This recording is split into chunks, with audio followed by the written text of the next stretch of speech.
Hey folks, so I'm going to just record this video to show people how they can perform some analysis on their own five-a-side football, just for fun. It's interesting to see where you end up spending your time on the pitch, and you can also do some analysis of your position on the pitch relative to a teammate or an opposing player that you are able to ask them to share the data with.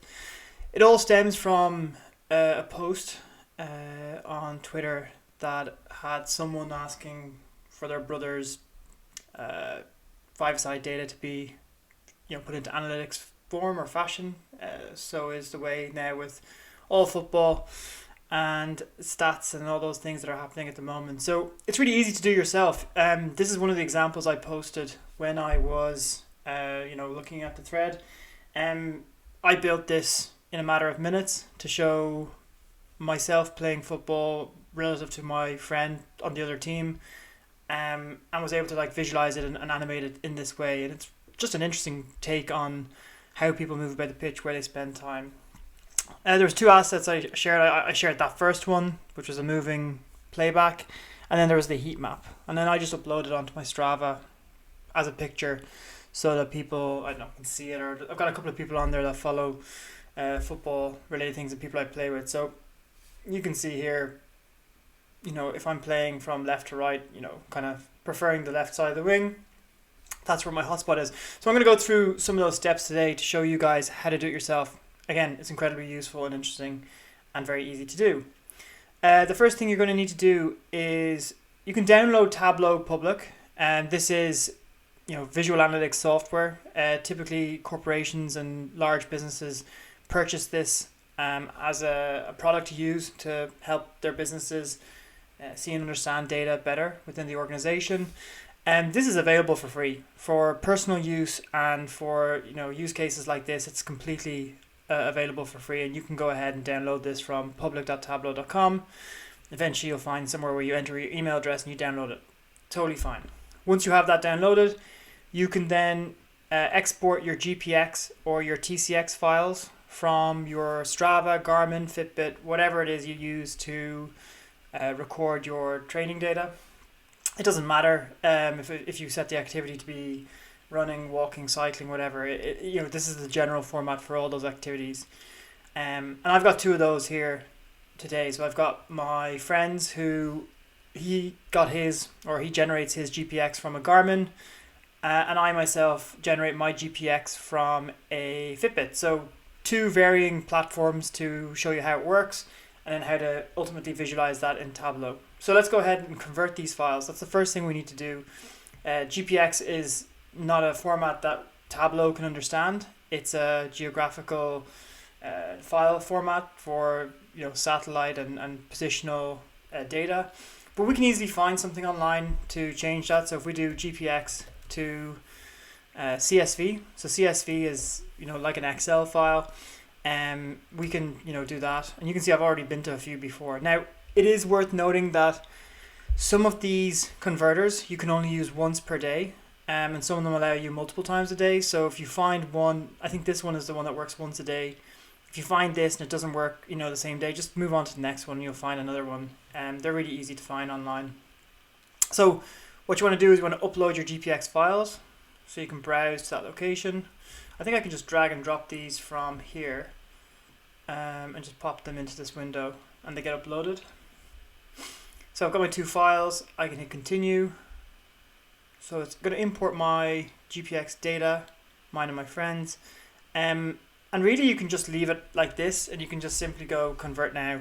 You don't need to change anything. You can, when you get more familiar with this and you figure out what all these things are, you can remove things, but there's no point to do it now. It doesn't add any additional benefit. So we can go ahead and convert that, and this is what happens. So my conversion limit is succeeded, or someone on the same network as me has used this before, so that's fine. Let's just bypass that. We'll go back to the Google page. That happens. GPS visualizer is exactly the same type of technology. You want to choose your files individually here, so just click and use both the file options instead of selecting two at the same time, because if you put two at the same time, it kind of combines them together, so you don't want that. So you want to put your file 1, file 2. Your output format will be plain text, So that'll be like txt, which is consumable by Tableau, so that's fine. And that's pretty much everything. You can just go ahead and convert. Let that crunch the Gpx files that we've shared with it. And we get out our files, basically here in this format. Now, something to note is, I think it has actually gone ahead and merged both of those files together into one. So it's not ideal because now I don't know whose data, whose points belong to who. So I might want to go back and just do them one at a time.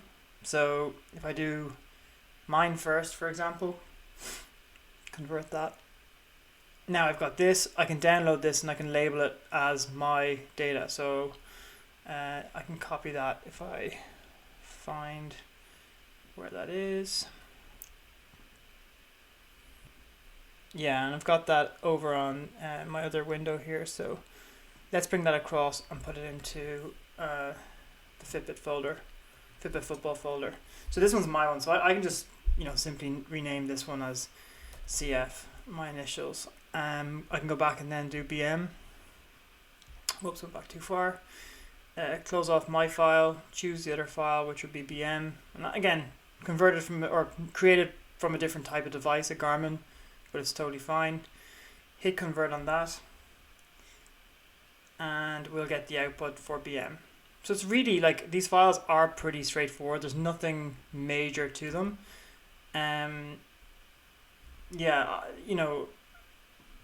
should really be available just as CSVs from the platforms, but however we have to do this step. So let's just rename this one so that we know what it is. So we can call this BM, initials of my pal.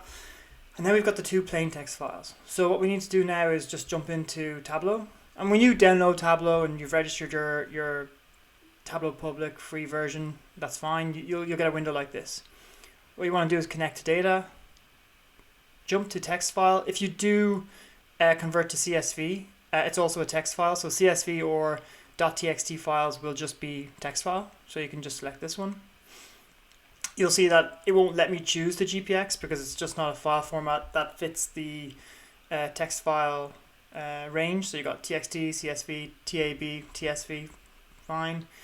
And I'm actually going to just like command or control or shift select. I'll select one of them for the moment. But what will happen is you'll see them both appear here. So I selected BM to start with, and CF is in the same folder as BM. So I can actually just take that and drag it, not beside it. I don't want this little line noodle thing to be following my CF. I want it to be actually hovered over until it says union. And basically it means putting them on top of each other so that analysis can be performed side by side with them. So I'll do that. And here's the important part. This is what we weren't getting. Now we have a differentiator field in our data. So I can tell, what's my data points and what's my friend's data points. So I can easily color those or change or filter the heat maps on who I'm looking at for the specific activity. So that's pretty much the first part. Look, latitude's already been figured out for me. Like Tableau's already seen the type of data that's got there, and it's given it a latitude and longitude. Now it might need flipping. It might have got the latitude and longitude wrong, but we'll check it out and see. So into sheet 1, you've got all your detail here. Let's check that latitude and longitude. So double click on latitude, double click on longitude. And yeah, sure enough, I'm actually based in Dublin in Ireland, so it's looking pretty accurate. This is near where I play football. We can change the map to be a bit more informative, so we can look at satellite and we can zoom right in, and sure enough we're on the gym or the fitness center where we've got the 3G or the Astro football pitches. So cool, so that's giving me validity or validation that that's correct. Now I want to put those points, every point that I recorded, onto the actual map. So time is my real kind of unique field here, and I don't want to treat it like Tableau thinks I want to treat it. I don't want to treat it as an actual real time or date time. I want to actually just put that as a string. I don't want to do anything with it. I don't want Tableau to understand it as time. I just need it to be a unique reference. And if I take time and put it onto detail, you can see why. I just want all these points. So my friend had actually, I think, cycled or walked from somewhere. So I don't want that information. It's not going to help his or my heat map. So what I can do is I can just exclude them. So if I choose the correct selector tool here and just grab all of those points, hover over, exclude, just get rid of them, exclude. You can then snap the map back in again. You get closer, so you know exactly where your points are. You can see in the car park and etc. waiting around probably. Exclude those data points. There's one up here. Exclude this one. Exclude walking around to the pitch as well. This also happens if you kick the ball over the fence. So you may see someone have data that actually goes out over the fence. And there's a little bit of like cleaning up that you could do. You don't have to do it, but you could do it to make the data a bit more accurate. So removing all of these guys, you can exclude as many as you want. And now we've got it down to, really, really close to what the pitch dimensions are and the kind of boundaries of the pitch. And that's really, really cool. That's what we wanted. And there's two different players here, and that's where the table name comes in useful. I can rename this if I want, just to say player, for example. It could be whatever you want it to be. If I drop it on color, you'll see the different colors. Now, that's not showing heat map, right? So heat maps are a concentration of activity in a particular area, as I'm sure all of you already know. This is simply just a dump of all the different points, and I'm coloring my points orange, and I'm coloring my friend's points blue. So you want to exclude. Maybe I will just focus on myself for the moment. So if I take a player and come up to filters, I might just say just keep me. I just want to look at mine for the moment. I'm selfish. Let's look at my heat map. So I've got myself just there, and it makes sense. Like when you're looking at one player, or when you're looking at heat maps, you probably want to look at just one player at a time, as two players can become a bit distorted unless you're looking at an entire team and seeing where you're not taking advantage of the pitch. So once I have that done, I can simply just come to the drop down here, and I can come down all the way to density, which is the same thing as heat map, right? So it's the density of activity in a given area. I can turn that on, and you can start to see the heat map developing, right? So if I come into color, I can change the intensity of this. I can also change the color palette. So depending on what you want to do, like you can do orange, blue, white converging. You can flip. If you want to change it to something else, you can do that too. Whatever you feel is the right color choice for you. Typically something like that, or whatever they use on BT and Sky Sports, etc. You can change that. You can play with the settings here to make it softer, or like obviously that's not valuable there, so you kind of have to play with it until you find something valuable. And this is it. And here's my 10 minutes in goal. If you want to take that out of the equation, you can just kind of select the goal mouth area and exclude that to get a better representation of your outfield areas of focus. That's a heat map. It's done. Now I've done that for myself. That should be applicable to my friend. So I can actually show filter here, and I can make this a single value list. I can swap over to my friend and check his heat map versus my heat map. Again, I didn't exclude his points for when he played in goal, so we can exclude that, and you get a better representation of his outfield involvement on the pitch. So swapping between mine and his, that's a heat map done. So that's kind of the first part achieved. The next part will be showing the example that we had with the trailing lines, something like this. And this is super cool. Like I'd shown this to colleagues, and a couple of football clubs have actually looked at this. Even though they've got advanced tools, sometimes it's just breaking it down into simple data points to be able to see things like this, which is really, really valuable, just as much as the expensive sports analysis tools are. So you can keep this heat map here. You can even call it heat map if you want. And you can start a new sheet.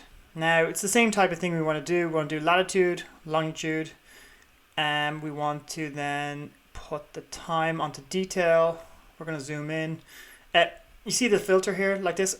I shouldn't try to go and waste my time on filtering all this out again. If I've already performed that step, I can jump back to my original sheet and I can just right click my filter for that particular exclusion. I can say use this for all the data sources because it's going to be applicable across the board. So coming into sheet 2, didn't actually exclude them. Why didn't it exclude them? Oh, sorry, I think I did it on time. Just go back on that one. It should be time. So apply this to all using this data source into sheet 2 and we get that pitch. Again, you can change this. I like to use the satellite view.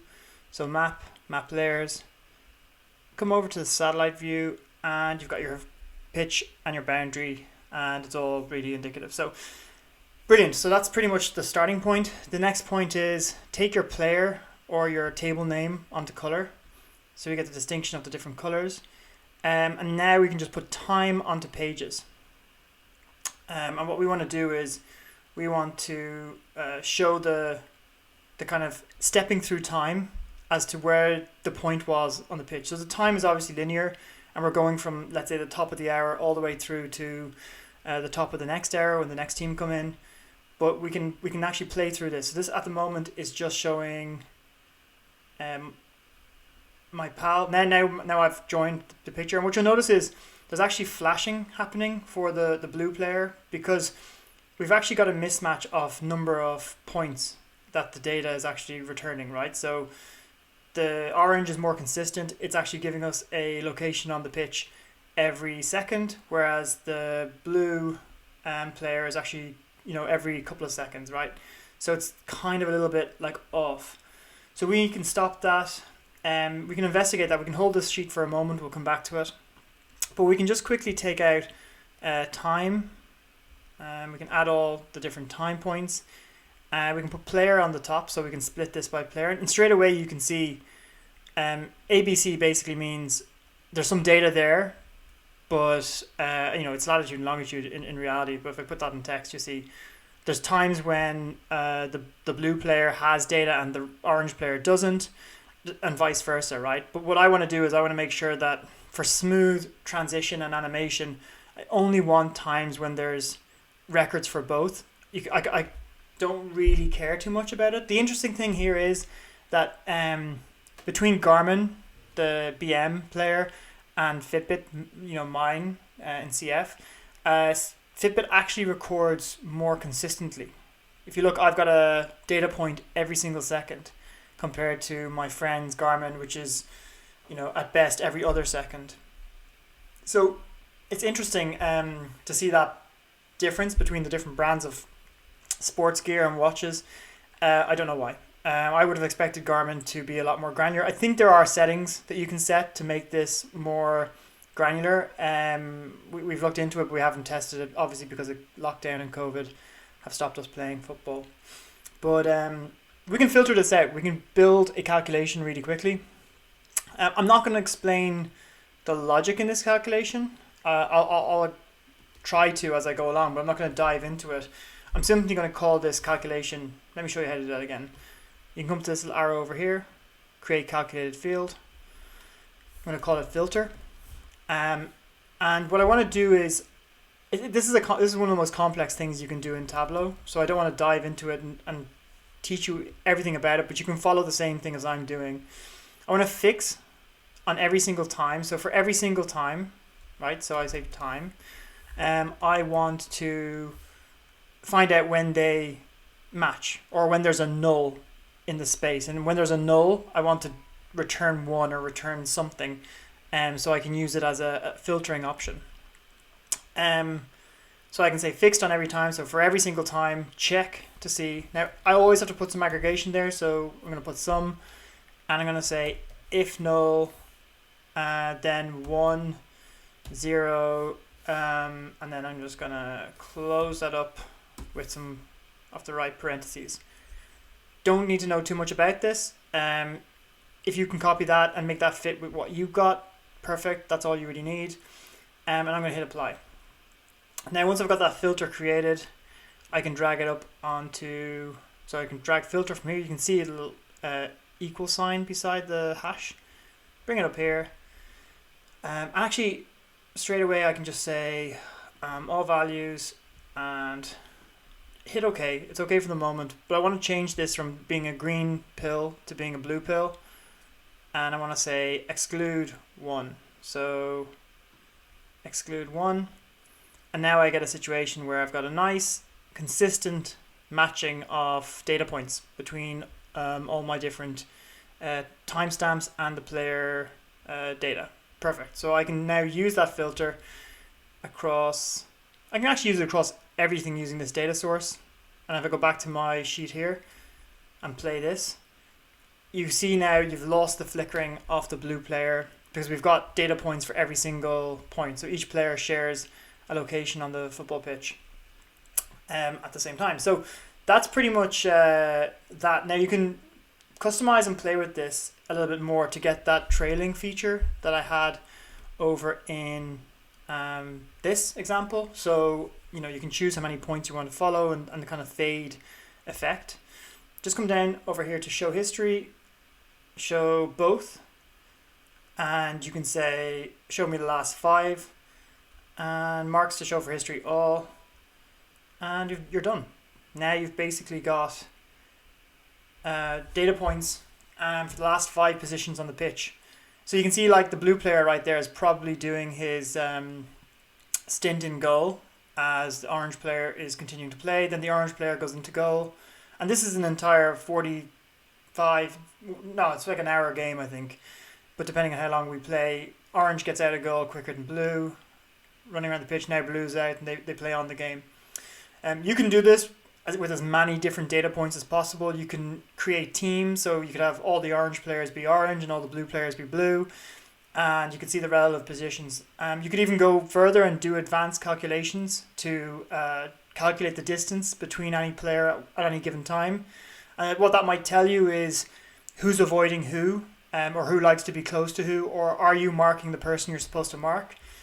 If anyone has a team playing football anywhere, UK, Europe, that wants to analyze this, like if you have a team of 10 people, they all have smartwatches and Fitbits and all that, and you collect the data, I'm happy to work with you on an example like this. I haven't got around to generating a full team's data set yet, but I'd love to work with someone on that, because I think it's incredibly valuable and interesting to see who plays with who and who avoids who on the pitch. But yeah, super interesting too. You can take this so much further. But that's pretty much it. I hope you guys found that useful. Sorry for taking so long to get the video across. It was just a busy week with work last week, and I got some time now. So yeah, hope that makes sense, and I hope you have fun using Tableau. Hit me up on Twitter if you have any questions. I'll try to answer them.